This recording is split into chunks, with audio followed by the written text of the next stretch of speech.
They know the struggle. It scares me. It really does. I don't know what I would do. How the baby formula shortage is affecting their infant son and how they're coping. Plus, a garage fire spreads to townhomes nearby. Firefighters trying to put it out are sent to the hospital. What we know tonight. And the birthday jump by a grandmother. We got to do it all together as a family. You have to see it.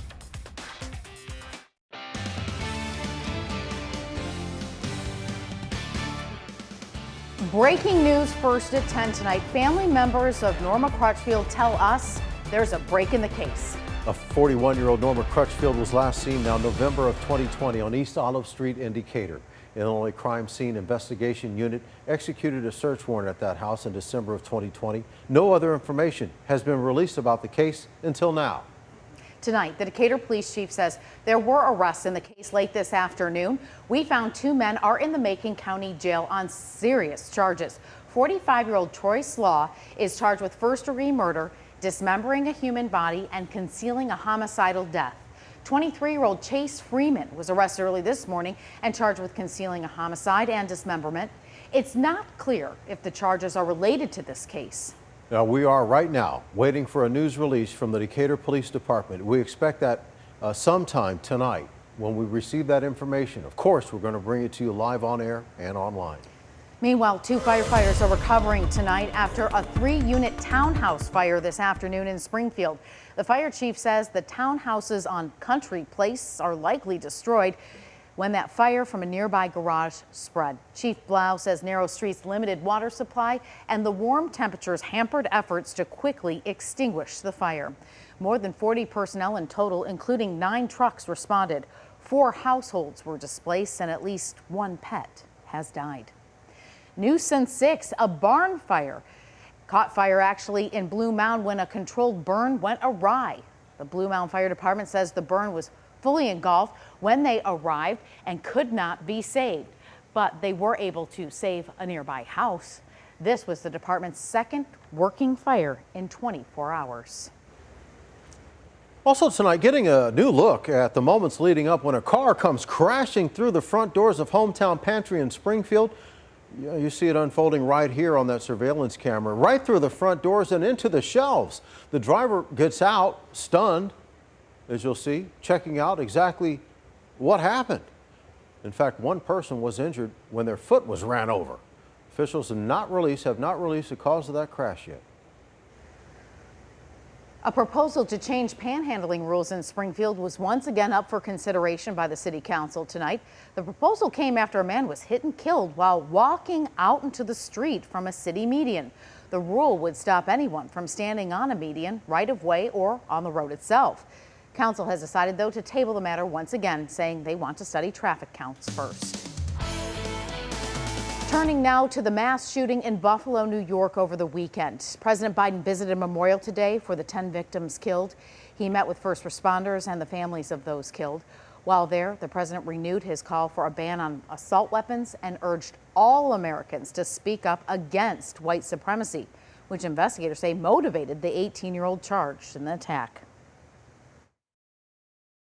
Evil will not win, I promise you. White supremacy is a poison, and it's been allowed to fester and grow right in front of our eyes. We can keep assault weapons off our streets. We've done it before. 10 people were killed in that shooting. The accused gunman will make another court appearance on Thursday.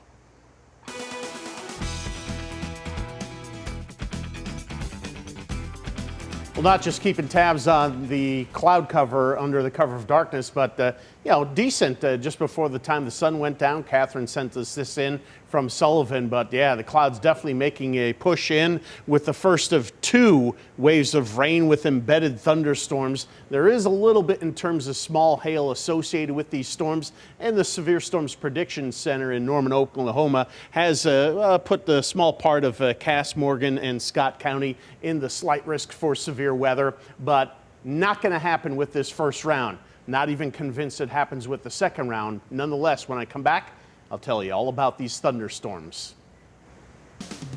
Across the country, parents, they're struggling to find baby formula to feed their infants. That's right. Tonight, we hear from a Springfield couple who share the realities of how the shortage is impacting our community.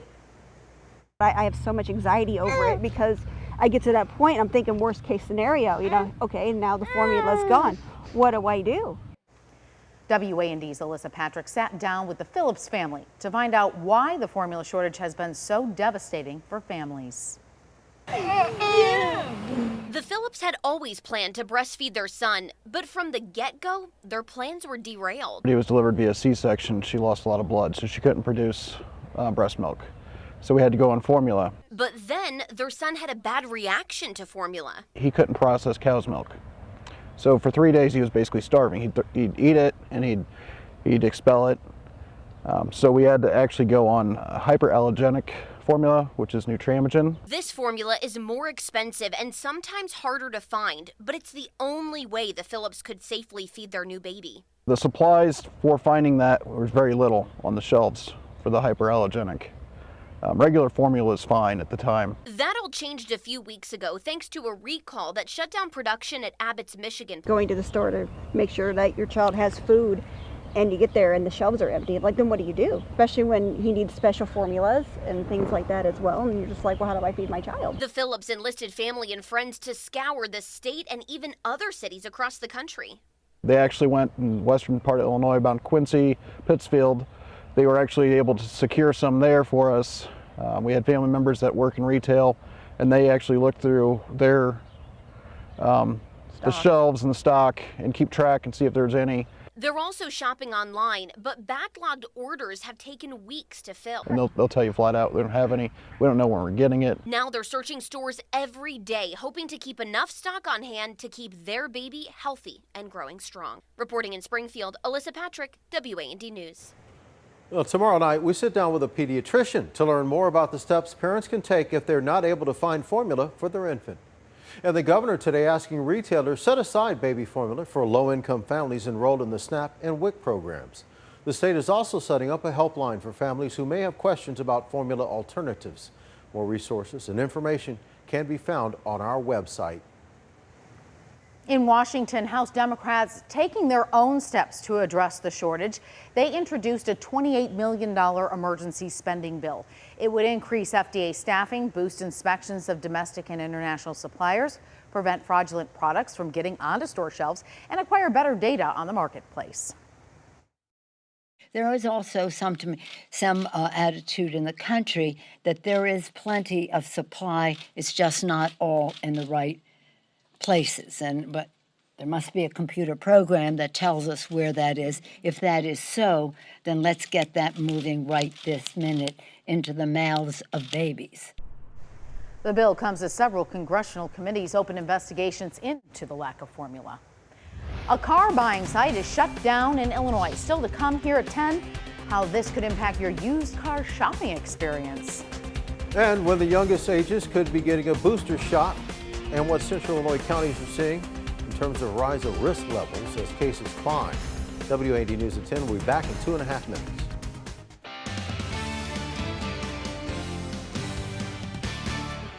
Expanding resources for child care assistance for college students. A new law signed by Governor Pritzker enhances effectiveness of current programs.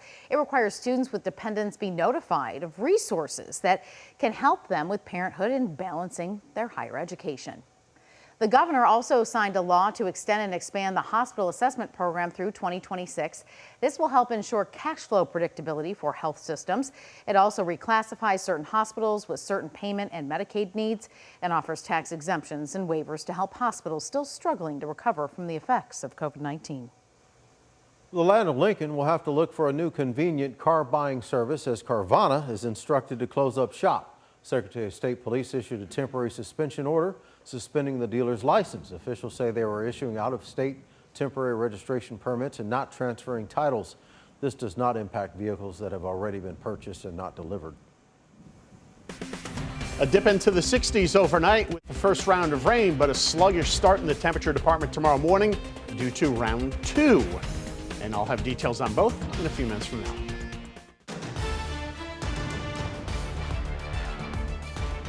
Welcome back. We have an update now to that breaking news we told you about at the top of the newscast. Arrests in the case of a missing Decatur woman. 41-year-old Norma Crutchfield, missing since November 2020. WAND's Alyssa Patrick joins us now live from the Decatur Police Department. Alyssa, what do you know? Yeah, Donna and Sean, Decatur police have charged 2 men with the murder and dismemberment of a 41-year-old woman. Now, 45-year-old Troy Slaw has actually been charged with first-degree murder, dismembering a human body, and concealing a homicidal death. 23-year-old Chase Freeman was arrested early this morning and charged with concealing a homicide and dismemberment. Freeman's booking into the Macon County Jail says that he's from Seattle. Slaw has been in the Macon County Jail since early March and was charged today with the new crimes. Now, Norma Crutchfield's family tells us they believe she is that 41-year-old woman. She was last seen in November of 2020 on East Olive Street in Decatur. An Illinois Crime Scene Investigations Unit executed a search warrant on that home in November of 2020, but no other information has been released about the case. We do believe, though, that this could possibly be the woman that was located today. We are continuing to keep up with Decatur police to find out the very latest information, and we will keep you updated on air and online. Reporting live in Decatur, Alyssa Patrick, WAND News.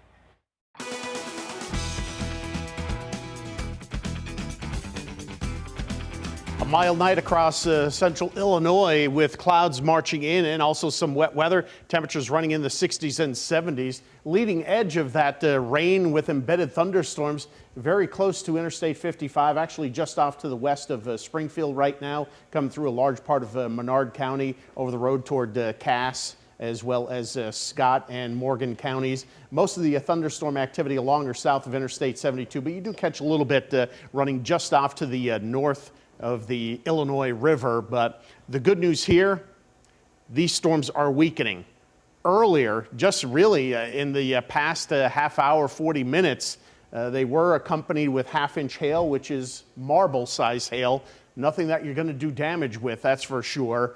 Severe weather criteria is a quarter-size hail. That's an inch or greater. That's not in the offing with this first band. So even though the Severe Storms Prediction Center extended that slight risk of severe weather to areas along the Illinois River, I'm not buying that for a second as these storms are weakening. But already hot on the heels of that, we're going to see another cluster of storms in between Omaha and Des Moines that'll grow just as large as what we're seeing now moving through portions of central Illinois. Now, could there be severe weather with that feature running in? Probably not. I think it's more of a heavy rain scenario. So I think, Severe Storms Prediction Center crying wolf with this one here. Not to say you can't have minor damage with wind gusts 40 to 50 miles an hour and say marble, dime-sized hail, so that's something to keep tabs on. Thunderstorm activity will lay down to the south during the daylight hours tomorrow, and then a relatively quiet day on Thursday. Here's how it plays itself out on our Futurecast. Coming up at 11:30, a little over an hour from now, there's that leading edge of rain coming in toward US 51. Notice the intensity of the storms, and any thunderstorm, even overnight tonight, certainly could have that small hail that I just mentioned, and that's what you're dealing with just off to the eastern flank of Sangamon County, not too far from Illiopolis right there, and that's your time stamp at 1:20 in the morning. A little bit of a break in the action at 6 o'clock, but here comes a second wave in, and this one's going to be more intense in terms of the amount of rain that's going to be moving in across central Illinois. There's 10 o'clock right there, the noon, 1 o'clock hour, then everything tapering off quickly shortly thereafter. So the core of rain pretty much done with by the midday, early part of tomorrow afternoon, although there can be an isolated late day thunder shower. That's going to be the exception to the rule. 1 inch plus in the blue shaded area there, ½ inch to an inch elsewhere. We're down at 60 degrees under the cover of darkness tonight, and because that second wave of rain with embedded thunderstorms moving through tomorrow morning and midday, that's going to keep the temperature in check until we start to see glimmers of sunshine. So a good part of the first half of the day tomorrow, struggling in the 60s. It'll feel cool despite the higher humidity, and then we'll rebound into the 70s shortly thereafter. My 3-degree guarantee will be in the mid-70s, but then much warmer as we take a delve into Thursday, kind of sandwiched in between two storm systems. So the humidity at a moderately high level. But once we hit Friday, because the thunderstorms here probably don't arrive until sometime after 7 or 8 p.m. post-meridian, you're talking a good part of the daylight hours rain-free. And some locations won't get wet until well after dark, especially the farther east you go. So it feels like temperatures now are jacked into the mid-90s. That's going to be the apex of the heat, because once the cold front runs through Saturday morning, there's leftover rain that'll be tapering off later in the day. But now you're 67 degrees. Do the math right there. Feels like temp 95 on Friday, then 67 on Saturday. That's a lot, whatever the number change is. And then 40s by night. Even though the sun comes back out on Sunday, there's no justice there until we hit the 70s again early next week, guys. All right, thanks, Jim. Folks in southern Illinois, Mount Vernon particularly, may have felt a bit shook up last night. U.S. Geological Survey says a 2.5 magnitude earthquake hit the area around 7:30 in the evening. They report the quake being felt as far as St. Louis and Evansville, Indiana. I think everybody should experience something that they can say that, boy, I did that. Taking a leap of faith at the age of 92. Meet the grandma leading 4 generations out of an airplane when we come right back. 5 to 11-year-olds will soon be able to get a booster shot. The Food and Drug Administration today authorized a booster dose of the Pfizer-BioNTech COVID-19 vaccine. Children in the age group can get a booster shot at least 5 months after they receive the 2 primary dose series. The booster shot is the same dosage as the primary series for that age group. The decision will now go to the CDC for approval. Final approval is expected by Friday. It so happened so fast and you're above the clouds. Wow, a 92-year-old grandma is flying sky high over the Ozarks. This weekend, 4 generations of the Bird family came together to jump from 10,000 feet. The Bird family says they love to do things to remember their trips. The skydiving adventure was a way to celebrate a birthday. Grandma Bird led the way with a bit of a shove from the instructors. We got to do it all together as a family. She's a legend now. She was the first one to jump in the plane and to jump out of it, so always up for the adventure. Grandma Bird has 8 children, 22 grandchildren, 20 great-grandchildren, and 3 great-great-grandchildren. How cool is that? How cool is this? A night to bring baseball history to life in Decatur. Former Chicago Cub Roe Skidmore and longtime worker at Fans Field Don Humphreys talked with residents about their time in the game. Skidmore played with the Decatur Commodores for 2 years, and Humphrey worked at the field in a variety of roles for more than 2 decades, following in the footsteps of his father. Decatur was very much a baseball city with a strong baseball culture, and there's a lot of strong memories of that legacy. The History of the Heartland put on this event this week is their 3rd annual Historical Preservation Week. They will have events going on all week long that can be found on their Facebook page. Well, hey everyone, make sure you stick around for sports as IHSA softball players are ramping up.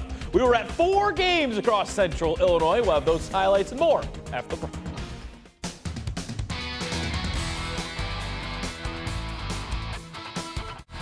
Hey everyone, glad you're here for sports. It's that time of the year, folks. IHSA postseason play is ramping up. We start on the softball field. Meeting up in a 1A matchup is Tuscola and St. Teresa. The Warriors' bats were hot. Isabel Wilcox at the dish. She sends a line drive to right. That scores 2. It's 3-0. The Bulldogs would try to slow them down. St. T going to get the pop-up. Ellie Corti makes the catch, but Tuscola would start rallying. Addison Ring hits a line drive to right. That gets past the outfielder. 2 more runs come home. Warriors defeat St. Teresa 14-0. So they'll play the winner of this one between Arcola and Argenta Oriana. Karma Giles sends one right back up the middle. A run scores. It's 1-0. And if you needed to pick me up today, folks, there it is. How cute is that puppy? Come on now. Casey Sisk would respond. She gets the big-time strikeout. The Bombers, though, would keep on hitting. Mariah Powell with the line drive to right center field. That plates another. This game actually goes to the 10th, where Argenta Oriana would defeat Arcola 8-7. Staying in 1A, Meridian meeting up with Salt Fork. And how about the defense, folks? Katie Hendricks gets the ground ball. Christina Smith gonna fire it to second for 1, and Emmy Renfro turns the double play. And hey, when it's not broke, don't fix it. Almost an identical 4-6-3 double play. The Hawks showing off with their gloves. They also brought the bats. Lizzie Snow with a line drive. A run scores. Meridian goes on to defeat Salt Fork 10-0. Now we move to 2A playoffs. Totopolis taking on Westville. Courtney Gibson was dealing The Shoes pitcher picked up her 100th career strikeout tonight, but Westville would eventually get to her, though, as they would defeat T-Town in this one 2-0. WAND's Play of the Day is presented by Menards. Now to Major League Baseball. Game 1 of a doubleheader between the White Sox and the Royals. Chicago's A.J. Pollock going to hit a line drive to left. That's caught, but deep enough to score the runner from third. It's 1-0. 2 batters later, it's Jose Abreu at the dish. He lasers this ball to left center field. 2 more runs score. White Sox defeat the Royals 3-0 in Game 1. They'd fall 2-1 in Game 2. Cardinals also had a doubleheader. They lost Game 1, looking to bounce back in Game 2 against the Mets.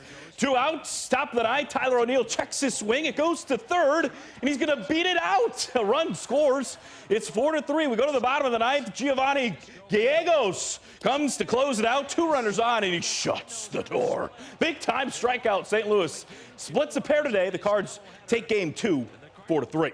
And our last stop in the MLB is to Wrigley Field. Cubs hosting the Pirates. Jonathan Villar gets into one to left. That's gone. It's 1-0 Chicago. That's all they need thanks to pitching and plays like this. Seiya Suzuki gonna say, see ya. He gets under this one and absolutely rifles it home to get the big fella. What a play. Cubs defeat Pittsburgh 7-0. And lastly, on the ice in Game 1 between the Blues and the Avalanche, this game is actually still being played. It's in second intermission. The Blues are trailing Colorado 2-1. Well, that's it for sports. Here's meteorologist Jim Kosick with another look at that forecast. 2 rounds of rain. One is overnight, the other tomorrow morning, and both of which quite intense. Actually, the second one dealing a harder blow in terms of the amount of rainfall. I'd say at least 1/3 to 2/3 of an inch of rain. Some areas that pick up a hard downpour and a thunderstorm, albeit non-severe with gusts 40 to 50 miles an hour, and small P to say dime-sized hail could pick up closer to an inch of rainfall. All right, good to know. Thanks so much for being with us. We'll see you back here tomorrow.